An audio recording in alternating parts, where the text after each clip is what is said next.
अध्याय। राजा पृथु ने कहा, हे देवर्षि, आपको नमस्कार है। कृपा कर आप यह कहिए कि जिस समय भगवान शंकर ने अपने माथे का वह तेज क्षीर सागर में डाल दिया तो उस समय क्या हुआ। नारद जी ने कहा, हे राजन, जब भगवान शंकर ने अपना वह तेज क्षीर सागर में डाल दिया तो उस समय वह शीघ्र ही बालक होकर गंगा सागर के संगम पर बैठकर संसार को भय देने वाला रुदन करने लगा। इसके रुदन से समस्त संसार व्याकुल हो उठा।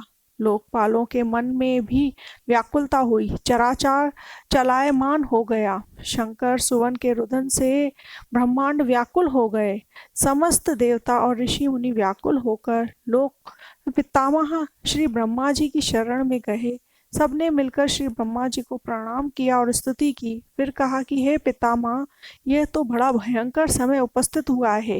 हे महायोगिन, इसका नाश कीजिए। तब देवताओं की ऐसी बात सुनकर श्री ब्रह्मा जी सत्यलोक से उतरकर उस बालक को देखने के लिए समुद्र तट पर आए। समुद्र ने ब्रह्मा जी को आता देखकर प्रणाम किया और बालक को उठाकर उनकी गोद में दे दिया।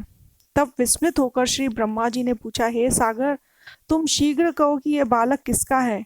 समुद्र ने विनम्र शब्दों में कहा, प्रभु, यह तो मैं नहीं जानता, किंतु मुझे इतना अवश्य ज्ञात है कि यह गंगा सागर के संगम पर प्रकट हुआ है। अतएव हे जगत गुरु, आप इस बालक का जात कर्म आदि संस्कार कीजिए, इसका जातक फल बताइए।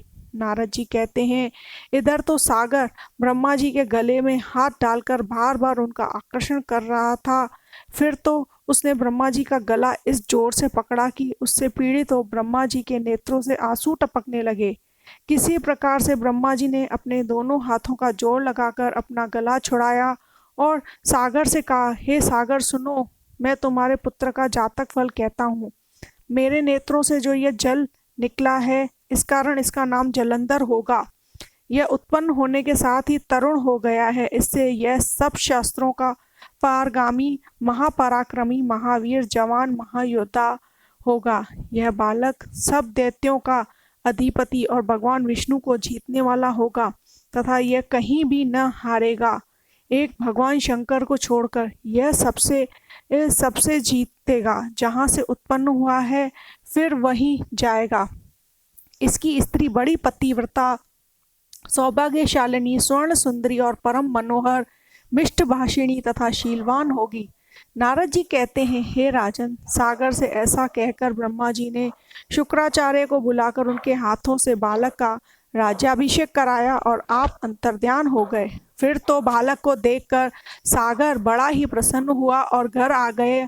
कितने ही उपाय से उसका पालन कर उसका पुष्ट किया। फिर कालनेम नामक असुर को बुलाकर उसका वृंदा नाम की कन्या से सविधि विवाह करवा दिया। उस विवाह में बड़ा उत्सव हुआ। श्री शुक्राचार्य के प्रभाव से स्त्री सहित जलंधर दैत्यों पर राज करने लगा।